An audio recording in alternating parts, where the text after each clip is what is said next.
मोरे 40 और 50 के दशक की हाईएस्ट पेड डांसर। ये वो डांसर थी जिन्होंने अपने कुत्तों को घुमाने के लिए एक अलग कार रखा था, लेकिन अपने आखिरी समय में दाने दाने को मोहताज हुई। कुक्कू बचपन से ही डांसर बनना चाहती थी। वो खूब पैसा कमाना चाहती थी और उनका ये सपना पूरा भी हुआ। सन 1946 में एक फिल्म आई थी, अरब का सितारा। इस फिल्म में कुक्कू ने पहली बार डांस नंबर किया था। फिल्म में कुक्कू ने इतना जबरदस्त डांस किया कि फिल्म इंडस्ट्री में चारों तरफ उनके नाम की चर्चा होने लगी। दरअसल कुक्कू का डांसिंग स्टाइल कुछ अलग था। उन्हें रबर गर्ल के नाम से जाना जाने लगा। देखते ही देखते कुक्कू स्टार डांसर बन गईं।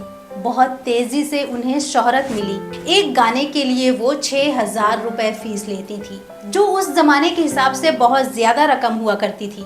50 के दशक की लगभग हर बड़ी फिल्म में कुक्कू का एक कैबरे डांस नंबर होता था। कुक्कू मोरे एक ऐसी आर्टिस्ट थी जो हमेशा दूसरों की मदद करती थी। प्राण साहब को भी फिल्म इंडस्ट्री में बड़ा रोल उन्होंने ही दिलवाया था। इतना ही नहीं, एक बार कुक्कू ने एक 10 साल की छोटी बच्ची को डांस करते हुए देखा और वो बच्ची थी हेलन। कुक्कू ने हेलन से कहा कि तुम्हें फिल्मों में डांस करना चाहिए, और इस बात के लिए हेलन कुक्कू की हमेशा से शुक्रगुजार रही। कुक्कू ने अपने करियर में खूब पैसा कमाया। उनके पास 3 कार थी। एक कार वो अपने लिए रखती थी, एक कार अपने दोस्तों के लिए रखती थी और एक कार उन्होंने अपने कुत्तों को बाहर घुमाने के लिए रखा था।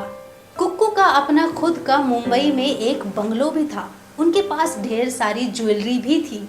कुक्कू की जिंदगी बहुत ही शानो शौकत से गुजर रही थी, लेकिन उसी वक्त उनकी जिंदगी में एक ऐसे इंसान की एंट्री हुई और ये इंसान उनकी जिंदगी में मनहूसियत का साया बनकर आया। यानी कि कुक्कू को इश्क हो गया था। वो इंसान पेशे से डायरेक्टर था। कुक्कू अपनी दौलत उस डायरेक्टर पर लुटाने लगी। कुक्कू अपनी दौलत इस तरह से उस डायरेक्टर पर लुटाने लगी कि धीरे धीरे उनकी दौलत खत्म होने लगी और इस बात का कुक्कू को पता भी नहीं चला। यहीं से कुक्कू का बुरा वक्त शुरू हो गया और बुरे वक्त में सबसे पहले साथ छोड़ने वाला वही डायरेक्टर था जिसे कुक्कू ने प्यार किया था। दूसरी तरफ बॉलीवुड ने भी कुक्कू से मुंह फेरना शुरू कर दिया।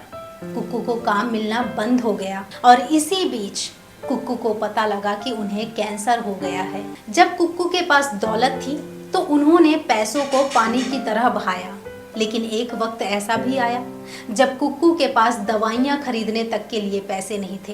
कभी अपने दोस्तों के लिए 5 स्टार होटल से खाना मंगाकर बचा हुआ खाना कूड़े में फेंक देने वाली कुक्कू कि वो सब्जी वालों द्वारा फेंकी हुई सड़ी सब्जियां खाकर अपना पेट भरती थी। कैंसर के चलते कुक्कू की हालत दिन ब दिन खराब होती जा रही थी। 30 सितंबर 1981 को कैंसर की लड़ाई लड़ते हुए कुक्कू ने इस दुनिया को अलविदा कह दिया। बॉलीवुड ने कुक्कू को इस तरह भुलाया कि इसका अंदाजा आप यहीं से लगा सकते हैं कि उनकी कफन के लिए चंदा जोड़कर पैसे इकट्ठे किए गए थे। वहीं उनकी अंतिम यात्रा में भी बॉलीवुड का कोई भी बड़ा चेहरा शरीक नहीं हुआ था। सो दोस्तों, कुक्कू मोरे की कहानी से हमें सीखना चाहिए कि पैसों की कद्र करना चाहिए।